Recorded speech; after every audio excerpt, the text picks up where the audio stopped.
Hello, and welcome to our very first edition of Film 2, Cool for School. I'm Charlie, And I'm Kyle. and let's get into the show. First up, we'll be watching a sports show with various teams from our school. This is hosted by Sam and Kyle. And without any more hesitation, let's get right into it.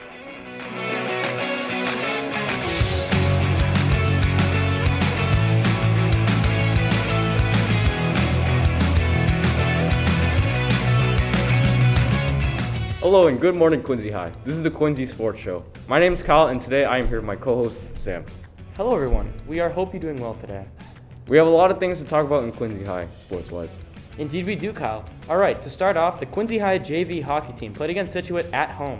But unfortunately, they lost 4-0. Tough loss, boys. Despite the loss though, the Quincy High JV hockey team played their greatest efforts and put up a great fight. Here are some of the highlights from the game. How long have you been up?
Good job, boys. Up next, we have the JV1 girls basketball game against Malden Catholic at home. This game displayed dominance throughout all 4 quarters of the game. A job well done to them. Next, we have the highlights of the game.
Now, they sure were playing sports. And what a great job they did. Absolutely. And next up, we have Teacher of the Week, a program by Connor and Edwin.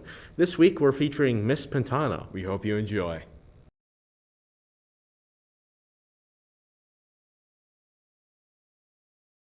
Here we are at the second week of Teachers of the Week. So you may be thinking of yourself, why am I here? Maybe it's because I have another teacher I've been picked. So, she's giving all the advice to all the students to fix their anxiety. She said don't bully some students and be kind to one another. She's been teaching freshmen, sophomores, juniors, and seniors. Hey, not all students necessarily. Miss Pantano. Let's interview her. All right, Miss Pantano, I'm asking you 4 questions. Okay. to see if you can answer it right for the audience, especially fans too, for like watching this video. So Okay. first question, what is your subject that you like teaching class? I teach the subject of English. English. That's kind of a thing. Next question, what book you would like to teach class the most? I like to teach the book Night by Elie Wiesel because I think it's very important for students to be educated on this subject so that we can make sure it never happens again. That's right. For those of you who don't know what The Night is, it's a story of Holocaust. Yes. That's right. Next question. What book did you wrote? I wrote a children's book last year, and it's called Krabby Cakes, but it is not illustrated yet, and I'm in the process of figuring out how to illustrate it myself. What's the best part about English class? The best part of my English class, Edwin, is my students. I love my students, and I love working with different grade levels. Wonderful. Yes. And that was it for the questions. Especially one of the favorite books that have been said last time. And there's only one quote to say. F doesn't mean failure. It means find another answer. Oh, I like that. Very nice. Also, fake it till you make it. I like that. We used to say that all the time, didn't we? Yes. That's right. Yeah. Good job. Well, it's still pretty fun interviewing her. And now I'm gonna pick a next teacher. Hopefully we see you next time on the next weekly update when you see me, when I see you. Peace out. You really like to see the students and the teachers getting along so well. Special shout out to Mr. Tully up in A3. He's a real nice guy up there. Now we'll be giving you a look into our very own robotics program. Interesting. I do like robots. Then what a better way to learn about them than by meeting the people who make it possible.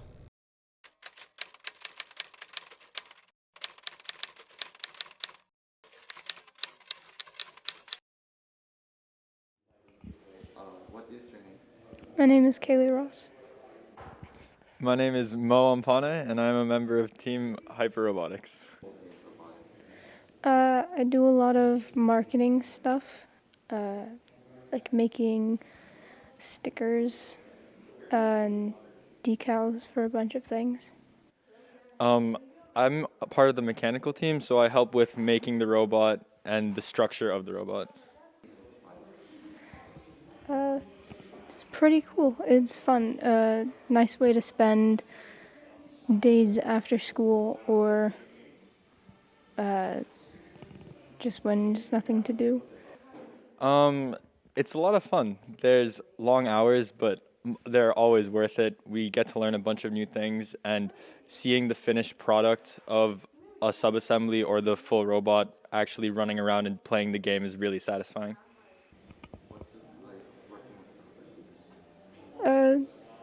Good. None of them are very, bad. All of them are really cooperative and nice to work with. So right now we're in the FTC season, so we're working on smaller robots.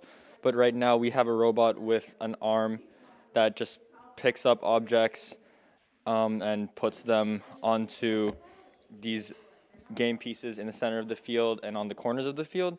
And between the arm and the drivetrain, those are mainly the components of the robot. The drivetrain is using Mecanum wheels, so it has omnidirectional movement, so it can travel diagonally and such. But yeah, it's mainly just the arm and the drivetrain. Robotics is very fun. If you want to join, join. If you're interested in joining robotics, please do.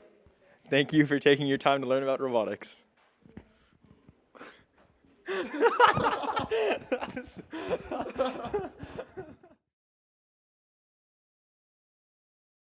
can't wait to hear about their competition next January. Seems like everybody has heard about the new Spider-Man movie. Oh yeah, and what a better way to appreciate Spider-Man than by revisiting a classic, The Amazing Spider-Man 2. Now here's a review of the movie by the both of us.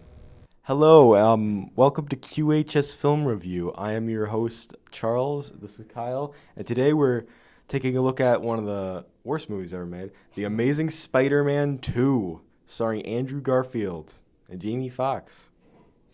Now, I heard this is one of your favorite movies ever, Kyle. Am I wrong? This movie is so bad that it just transcends bad, and it just goes straight into so bad it's funny territory. I love it for that reason. It's everything wrong with Sony. It's just that funny. Yeah, I mean, I kind of agree with you. Everything wrong with, I guess, Sony, of what they're trying to do with the character, Spider-Man, and the franchise. So I'm going to get into one of the biggest problems. There's too much. This movie did not have to be 2.5 hours.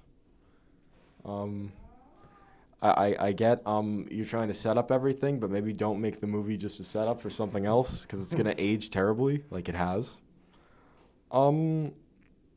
It's interesting because, like, this is a weird movie because it's dated, because, like, everything was trying to get made, but then they just didn't make it. So it's just, so it's a sequel, but not really. It's just like it tries so hard to set up everything. It tries to set up The Amazing Spider-Man 3. It tries to set up the Sinister Six. It tries to set up Venom. It tries to have Goblin, Electro, and Rhino all in one movie. It's 2.5 hours. You got Peter and Gwen's whole dynamic. That subplot. You have Peter's father's subplot. You have so much to just juggle that it ends up being more of like a convoluted mess that was clearly like a studio thing, because they want to fast track this universe to catch up to the MCU. It's like the DCU almost. You have his eyes being like this light green and his teeth being sharper, and he's smiling all the time, and he's turning insane, and it's like, is that really Goblin? Not really. It's like, okay, so he becomes Goblin, gets his glider, gets Gwen, Peter and Goblin fight, and then she dies. Yeah, okay. And then there's Rhino, which Oscorp just conveniently just. Yeah. Rhino suit. Okay, so we're running out of time. So I guess this is the end. Final thoughts. 4 out of 10. Could have been better. Definitely, but what we got, it's a comedic masterpiece, okay? A solid like 3 or 4. I want more Rhino, please. I want Oscorp to conveniently leave more Rhino mech suits around for people to use. Okay. This movie's a masterpiece, by the way. It is. So yeah, that's the end of episode 1 of QHS Film Review. Next time, episode 2 will be Batman v Superman. Dawn of Justice. Maybe Ultimate Edition. I don't know. But so see you then. What a way to end the day. That's all for today, folks. And we'll see you next time on Film 2. Cool for School.